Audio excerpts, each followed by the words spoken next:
I gotta think of a way to get a fat ass by tomorrow. Huh? I gotta think of a way. Huh? I gotta think of a way to get a fat ass by tomorrow.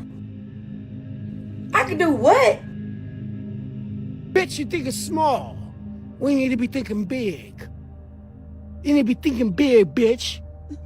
You need to be thinking big, bitch. Think big, bitch. Worried and scared now, a 26-year-old woman missing. Police say her boyfriend was originally a person of interest, but now he's missing too. Now we want to warn you, the pic you are about to see may be disturbing to some. This is serious stuff. Nugent. Pardon me? Michael Nugent. Mr. Nugent, can you see and hear me? Yes. Mr. Nugent, my name is Michelle Paris. I'm one of the judges here in Bedford Municipal Court. Since you are the defendant, you do have the right to remain silent, because anything you do say can be held against you in a court of law. Our conversation this morning is being recorded. Vanishes Lightfoot was a Cleveland rapper grinding for her moment. 2 days before her 26th birthday, she vanishes. Her phone? Found in a yard blocks away. Her apartment? Blood, bullet holes, empty. Her boyfriend? Gone. Now here's the part that doesn't sit right.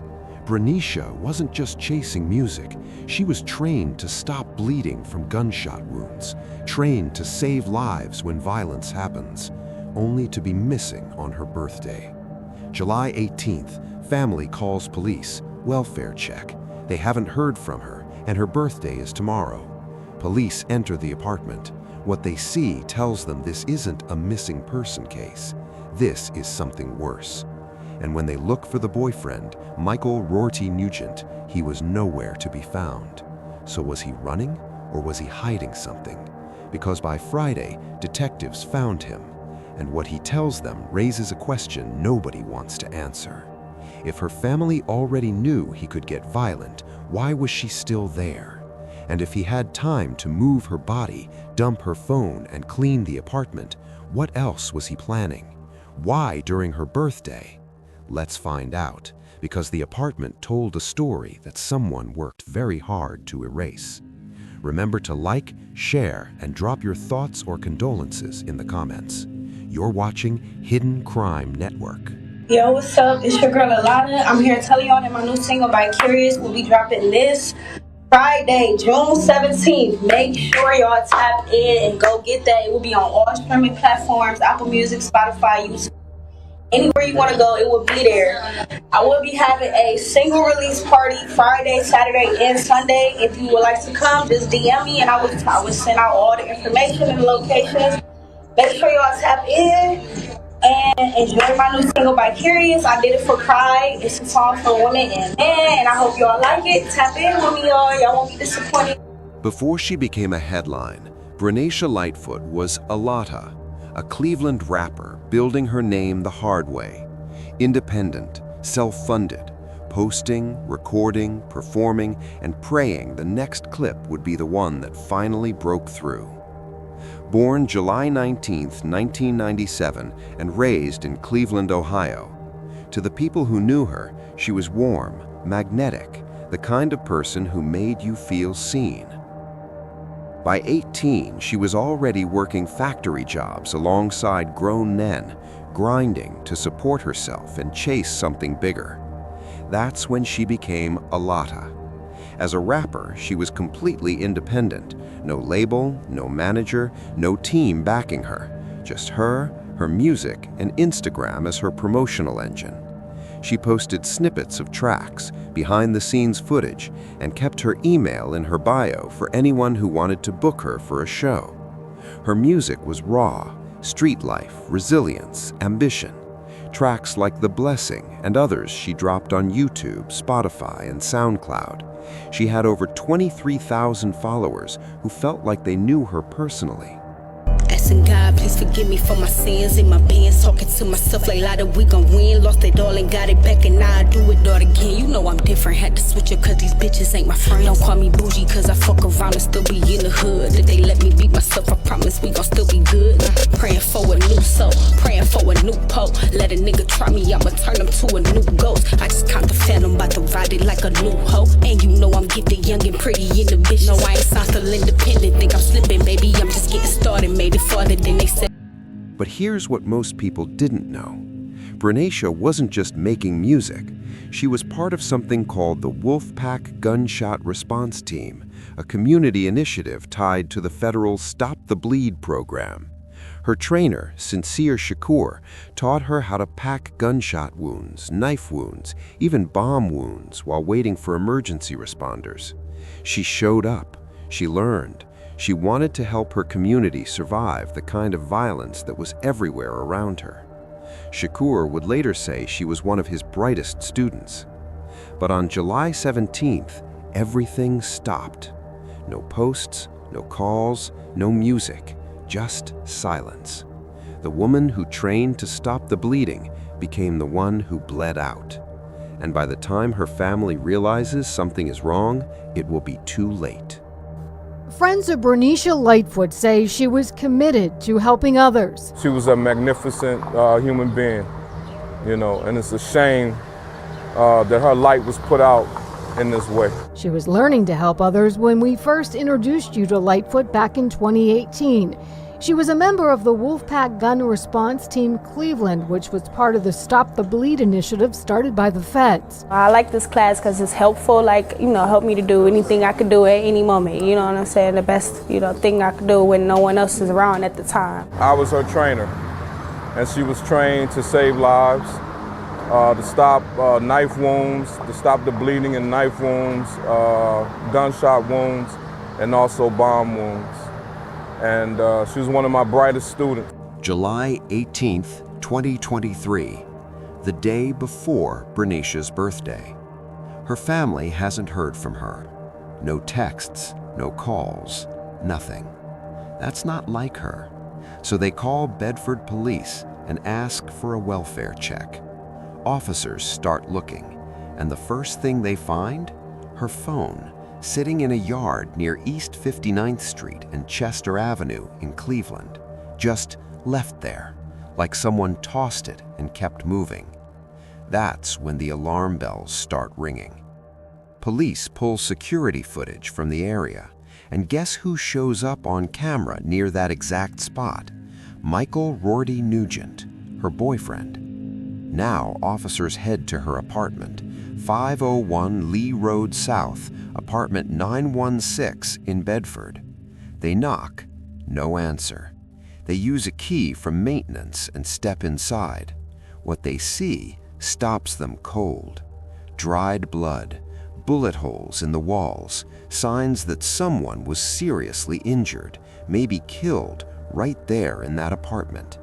But no Vanishes, and no Michael Rorty Nugent either. Both of them gone. So now this isn't a welfare check anymore. This is a homicide investigation, and the clock is ticking.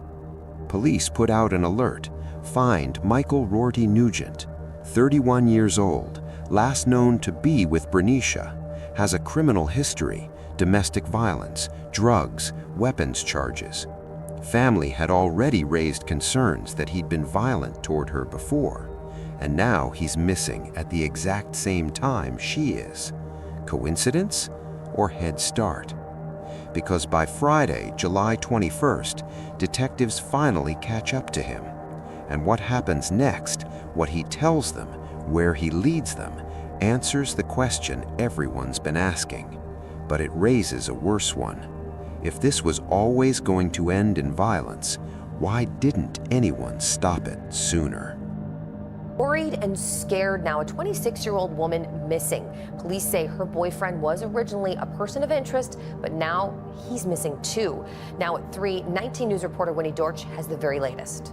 This is Vanishes Lightfoot. No sign of the 26-year-old. Police say her phone was found lying in a yard near 59th and Chester. Inside her apartment, a scary scene. Police say evidence shows someone was seriously hurt there. Lightfoot's family reached out to Bedford police on Tuesday asking for a welfare check. That's when they stopped by Colony Club Apartments on Turney Road. Lightfoot lives there with her boyfriend, 31-year-old Michael Roarty Nugent. Police naming him as a person of interest, but shortly finding out he is missing too. Police are unable to make contact with him, leaving police with many unanswered questions. Where is the young couple? July 21st, 2023.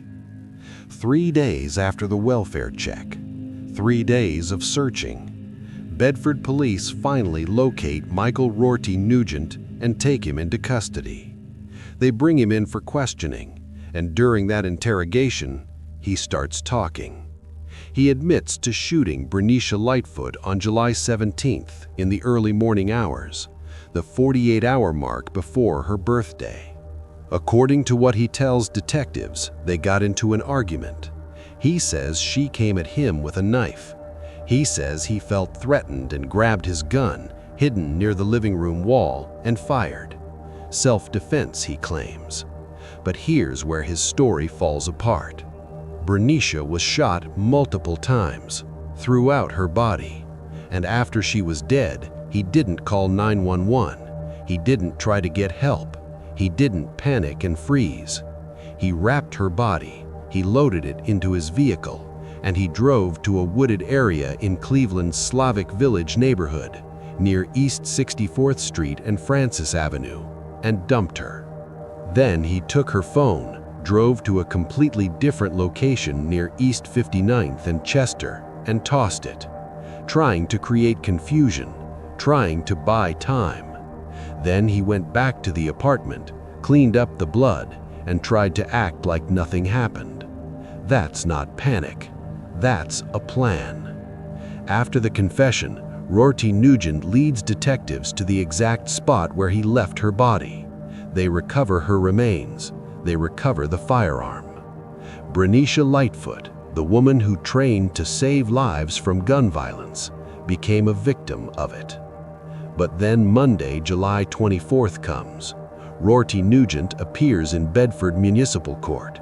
His public defender enters a plea on his behalf. Not guilty. So he confessed to detectives, led them to the body, and now he's pleading not guilty. The legal system moves forward. Bond is set at $2 million. But to understand how it got to this point, how a birthday became a crime scene, you have to go back. Because this wasn't the first time he'd been violent. Good evening, and thank you for being with us at 5. I'm Courtney Gooseman. And I'm Delon Dillard. The suspect made his first court appearance today, pleading not guilty to a murder charge. Tonight, police are working to piece together the details surrounding her murder. News 5 anchor Tracy Carlos has what we know right now. Michael Roarty Nugent was 31 years old, 5 years older than Vanishes, and he had a criminal history that stretched back nearly a decade. Domestic violence, drug offenses, weapons charges. This wasn't someone who hid who he was. The red flags were visible. The pattern was there. Vanishes' family would later tell police they had seen it. They knew he'd been violent toward her. They knew he was abusive. They had raised concerns before. But Vanishes stayed. And that's the part people always struggle to understand. Why didn't she just leave? But leaving isn't simple when the danger is living with you, when you're financially tied to someone, when they've isolated you from the people who could help, when you've seen what happens when they get angry, and you know what might happen if you try to walk away. Abuse doesn't announce itself all at once. It builds, slowly. A raised voice becomes a threat becomes a shove becomes worse. And by the time you realize you're in danger, you're already trying to survive it quietly, hoping it doesn't get worse. Roarty Nugent had been selling cocaine to make money because his criminal record made it nearly impossible to get legitimate work. He kept cash hidden around the apartment, and according to his own confession, The argument that led to Brenisha's death started over money he claimed she had taken. But here's the thing about abusive relationships. The stated reason for the violence is never the real reason. The real reason is control, and the moment that control feels threatened, the violence escalates. July 17th wasn't the first time they fought, but it was the last. And in the days before it happened, Brenisha posted something that now feels like a warning. At this point, you might be thinking, okay, he confessed, he led them to the body. Open and shut, right? But from here's where this case takes a turn that'll make you question everything about how the system works. If you're not subscribed yet, now's a good time. Let me know in the comments if you have witnessed firsthand how crazy our justice system can be. Say this is the face of a killer. Murder charges just filed against Michael Rory Nugent. Detectives say he's the one who killed a missing Bedford woman. Good evening, I'm Jim Nelson. The body of Brenisha Lightfoot was just found last night in Slavic Village. Michelle Nix has the breaking developments. 26-year-old Brenisha Lightfoot has been missing since at least Tuesday. Now Bedford police confirm her body was recovered in Cleveland. Her live-in boyfriend arrested, charged with first-degree murder. The family of Brenisha Lightfoot knew something was wrong when they couldn't reach the 26-year-old on Tuesday, her birthday week. Loved ones alerted police and asked them to do a wellness check at Lightfoot's Colony Club apartment. The missing woman's phone was found lying in a yard near 59th and Chester. Then Bedford police made an unsettling discovery inside of her home. They found evidence, quote, indicating someone may have been seriously injured there, end quote. At that point, Lightfoot's live-in boyfriend, Michael Rory Nugent, became a person of interest in her disappearance. But adding to the mystery of this case, Nugent also appeared to be missing. However, by Friday, Bedford police located the boyfriend and arrested him. Hours later, news that the body of 26-year-old Brenisha Lightfoot was discovered near East 64th and Francis Avenue, a wooded area near the city's Broadway Slavic Village neighborhood. Saturday afternoon, the victim's family and friends gathered there to hold a private balloon release and honor Lightfoot's life. Her boyfriend, Michael Rory Nugent, now charged with her murder. Rory Nugent has been in and out of the county's justice system over the years. Graphic images from the 19 News April 2020 archives show the murder suspect when he sued the jail, his face drenched in pepper spray after he claimed he was abused and tortured by deputies. Now the Bedford man is back in custody, charged with killing a woman he was supposed to love.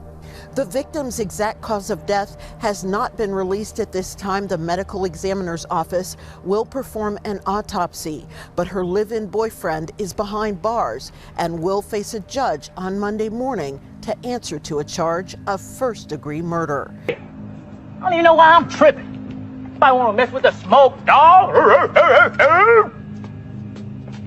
Hey, who is that? It ain't them niggas that act hard. It's the July 14th, 2023. Brenisha posts what becomes her final TikTok. The clip is ordinary, an argument, a little sarcasm, but the caption sticks. When you get in an argument with your man and he's finally not wrong and your sister takes his side instead of yours. I'm telling you right now, that motherfucker back there is not real. In real time, it reads like normal relationship friction. In hindsight, it's the last timestamp anyone gets from her. Then, the silence. No more posts, no more quick check-ins, nothing to reassure anyone that she's okay. And that's what makes the next part so chilling. When the case moves from "we can't reach her" to "we have a crime scene," it happens fast. Too fast for the people who loved her to process. Because from this point forward, the story stops being about hints on social media. It becomes about paperwork, charges, and a legal system deciding what to call what happened to Brenisha Lightfoot. And when Michael Rory Nugent finally stands in front of a judge, the words used in that courtroom will matter almost as much as the evidence. Murder or something less? And why would prosecutors ever agree to that? Y'all won't catch me spending the night at no man house. The last time I spent the night at some man house, which I heard bitches laughing in the pillow. I was asleep, which I heard bitches like kiki kiki kiki. I'm not a pimp, I'm a Mac, and I don't get no bitch no money back. No bitch no money back. All right, let's see if TikTok can guess what my zodiac sign is.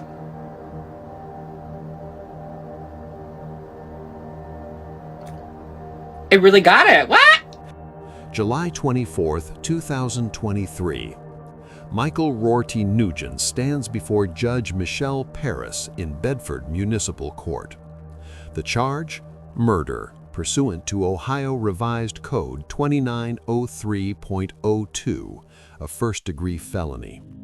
If convicted, he's looking at 15 years to life. Judge Paris lays it out plainly. He has the right to remain silent. He has the right to an attorney. And given the severity of what he's accused of, bond is set at $2 million. His court-appointed attorney, Shireen McGee, enters a technical plea of not guilty on his behalf. But everyone in that courtroom knows what he already told detectives.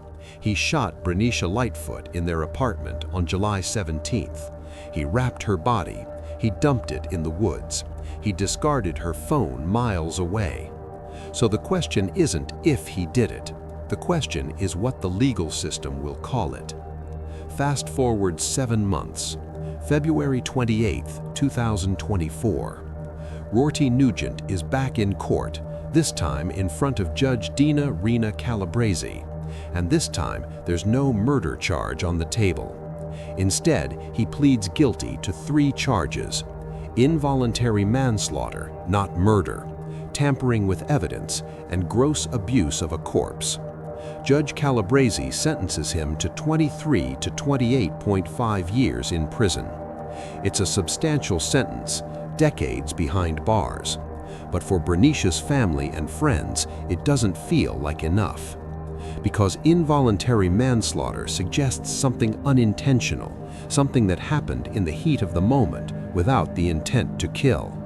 But when you shoot someone multiple times, wrap their body, drive it to a remote location, dump their phone in a completely different neighborhood, and then go back to clean up the crime scene, where's the involuntary part? The reduction likely came from a plea deal. Prosecutors may have felt they couldn't prove premeditation beyond a reasonable doubt. Maybe they wanted to avoid the risk of a trial. Maybe they wanted to spare the family from reliving it all in court. But the result is the same. Michael Rorty Nugent will never be convicted of murder. And that's the part that stings. Not because the sentence is light. 23 years is real time. But because the word murder matters. It names what happened. It holds weight. And in this case, that word was traded away. This is case number 23 CRA 1098. This happened in the city of Bedford on the offense date is 7/17/23. You were cited on 7/21/23. You're charged with murder pursuant to 2903.02 of the Ohio Revised Code. It's a felony of the first degree. If convicted, you're looking at the possibility of serving 15 years to a lifetime sentence, a fine up to $15,000. You'd be responsible for any court costs. While you're in the municipal court, you have a right to a bond hearing. That hearing has to occur within 48 hours of your arrest. I'm going to share the allegations with you in just a moment. In addition to that, while you're in the municipal court, you have a right to what's called a preliminary hearing. That hearing must occur within 10 days from the date of the arrest if you're incarcerated, 15 days from the date of the arrest if you're released from jail. I'm going to share the allegations with you. This affidavit was submitted by a detective from Bedford. I'm speaking to you as if the officers in court testifying. The allegations are as follows. On July 18th, 2023, at approximately 15:43 hours, Bedford police received a call for assistance with a welfare check for a missing female, Brenisha Lightfoot. Bedford officers learned Brenisha's cell phone was found near East 59th Street and Chester Avenue in Cleveland earlier that day. Private security camera footage obtained by the Bedford police detectives shows Michael Rorty Nugent was in the area where the phone was located at 1902 East 59th Street in Cleveland. Lightfoot's family was concerned, reporting that Rorty Nugent was abusive and violent towards Lightfoot in the past. Due to the exigent circumstances and concern for the welfare of Bernicia Lightfoot, Bedford officers entered 501B Lee Road South, apartment 916 in the city of Bedford, county of Cuyahoga, state of Ohio, at approximately 1816 hours with a key from maintenance and located a large amount of apparent dried blood and bullet holes indicating someone was seriously injured. Witnesses reported hearing gunshots and commotion around the time of the incident. One witness recognized Rorty Nugent dragging what looked like a body wrapped up in something down the apartment stairs. Rorty Nugent was arrested, interviewed, and confessed to shooting Lightfoot on July 17, 2023, in the early morning hours, and led Bedford detectives to Lightfoot's body and the firearm used to shoot her. The date and time of the arrest was July 21, 2023, at 10:08 hours. The Chief Magistrate of this court reviewed the allegations on July 22nd at 10:22 a.m., found that there was probable cause for the arrest and probable cause to keep you in custody. No bond was set at the time because of the serious nature of the offense. You do have a right to counsel. You always have the option of hiring a private attorney, but if you cannot afford to do that, I can appoint a public defender to assist you. Would you like me to appoint a lawyer to assist you today? Yes.